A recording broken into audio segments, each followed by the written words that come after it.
Everyone. Today's story is a little bit longer, so hang in there with me. We'll get through it. And this is entitled Duke Ellington. It's written by Andrea Davis Pinkney and illustrated by Brian Pinkney. They're related somehow. Duke Ellington, the piano prince and his orchestra. We read about him maybe within the last week or so, but this is more involved, and here we go. I think I am going to have to get my little specs for this one just to make sure.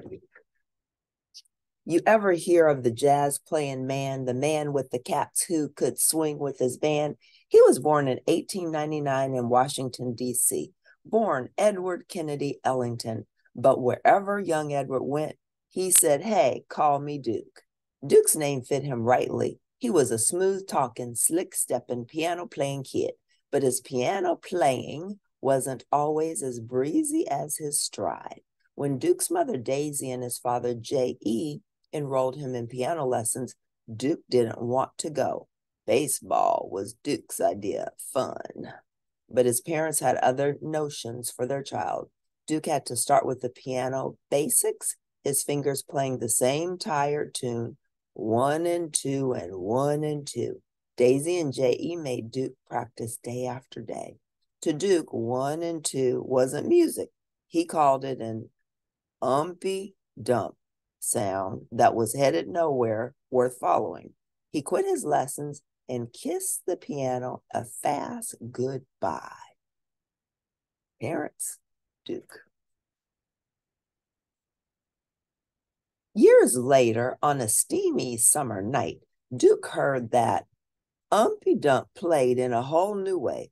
Folks called the music ragtime, piano that turned Umpy Dump into a soul-rousing romp. The ragtime music set Duke's fingers to wiggling. Soon he was back at the piano trying to plunk out his own ragtime rhythm, 1 and 2 and 1 and 2. At first, this was the only crude tinkling Duke knew. But with practice, all Duke's fingers rode the piano keys. Duke started to play his own made-up melodies, whole notes, chords, sharps, and flats, left-handed hops and right-handed slides. Believe it, man, Duke taught himself to press on the pearlies like nobody else could. His 1 and 2 Umpy Dump became a thing of the past. Now playing the piano was Duke's all-time love. When Duke was 19, he was entertaining ladies and gents at parties, pool halls, country clubs, and cabarets. He had fine as pie good looks and flashy threads. He was a ladies' man with a flair to spare. And whenever a pretty-skinned beauty leaned on Duke's piano, he played his best music, compositions smoother than a hairdo sleeked with pomade. It wasn't long before Duke formed his own small band, a group of musicians who played all over Washington, D.C., but soon they split the D.C. scene and made tracks for New York City, for Harlem, the place where jazz music ruled. They called themselves the Washingtonians and performed in all kinds of New York City honky-tonks, Barron's exclusive, the Plantation, Ciro's, and the Kentucky Club. Folks got to know the band by name and came to hear them play. Cotton Club. Then on an autumn day in 1927, Lady Luck smiled pretty on the Washingtonians. They were asked to play at the Cotton Club, Harlem's swankiest hangout, a big-time night spot. The Cotton Club became a regular gig for Duke and his band. They grew to 12 musicians and changed their name to Duke Ellington and his orchestra. Night after night, they played their music, which was broadcast live over the radio. For all those homebodies out in radio lovers land, folks who only dreamed of sitting pretty at the Cotton, the show helped them feel like they were out on the town. Duke's Creole love call was spicier than a pot of jambalaya. His mood indigo was a musical stream that swelled over the airwaves.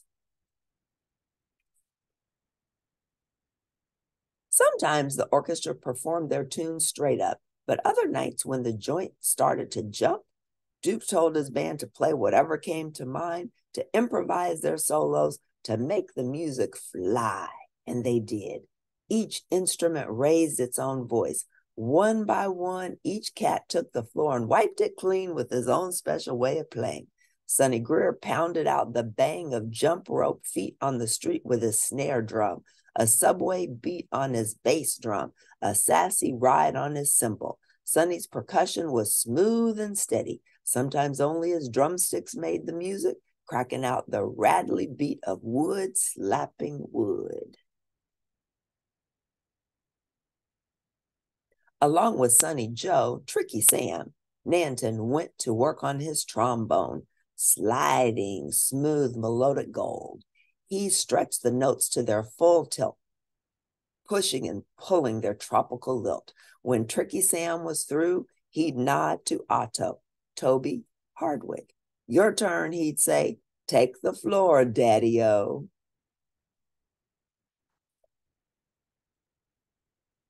Toby let loose on his sleek brass sax, curling his notes like a kite tail in the wind, a musical loop-de-loop with a serious twist. Last, my book didn't change, but hopefully it'll catch up. Let me stop sharing and let me share again and see if the book caught up to where I am. If not, then I'll just keep reading. It's stuck on this page, but we're close to the end. Last came James Bubber Miley, a one-of-a-kind horn player. He could make his trumpet wail like a man whose blues were deeper than the blue sea. To stir up the sound of his low moan horn, Bubber turned out a growl from way down in his throat. His gut bucket tunes put a spell on the room. I'm going to do this so you can see the page.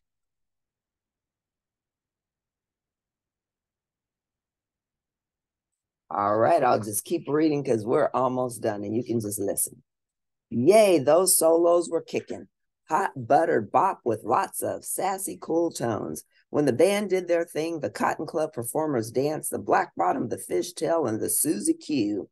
And while they were cutting the rug, Duke slid his honey-colored fingertips across the ivory 88s. The word on Duke and his band spread from New York to Macon to Kalamazoo and on to the sunshiny Hollywood Hills. The whole country soon swung to Duke's beat. Once folks got a taste of Duke's soul sweet music, they hurried to the record stores asking, "Yo, you got the Duke? Slide me some King of the Keys, please. Gonna play me that Piano Prince and his band." People bought Duke's records, thousands of them. In 1939, Duke hired Billy Strayhorn, a musician who wrote songs. Billy became Duke's ace, his main man. Duke and Billy worked as a team. Together, they composed unforgettable music. Billy's song, Take the A Train, was one of the greatest hits of 1941. With the tunes that he and Billy wrote, Duke painted colors with his band sound. He could swirl the butterscotch tones of Tricky Sam's horn with the silver notes of the alto saxophones. And ooh, those clarinets. Duke could blend their red-hot blips with a purple dash of brass from the trumpet section. In time, folks said Duke Ellington's real instrument wasn't his piano at all. It was his orchestra. Most people called his music jazz, but Duke called it the music of my people.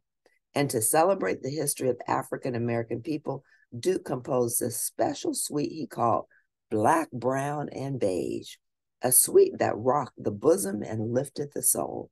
Black, Brown, and Beige sang the glories of dark skin, the pride of African heritage, and the triumphs of Black people from the days of slavery to the years of civil rights struggle.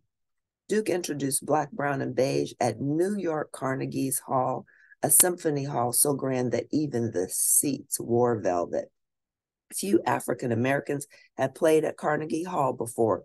Duke and his orchestra performed on January 23rd, 1943. Outside, the winter wind was cold and slapping, but inside Carnegie Hall was sizzling with applause. Duke had become a maestro. Because of Duke's genius, his orchestra now had a musical mix like no other. Now you've heard of the jazz playing man, the man with the cats who could swing with his band, king of the keys, piano prince, Edward Kennedy Ellington, the Duke. Duke Ellington. This was fabulous. If you like this, press like at the end, and I'll see you next time at Cindy Harper Speaks. This was a delight to read to you today.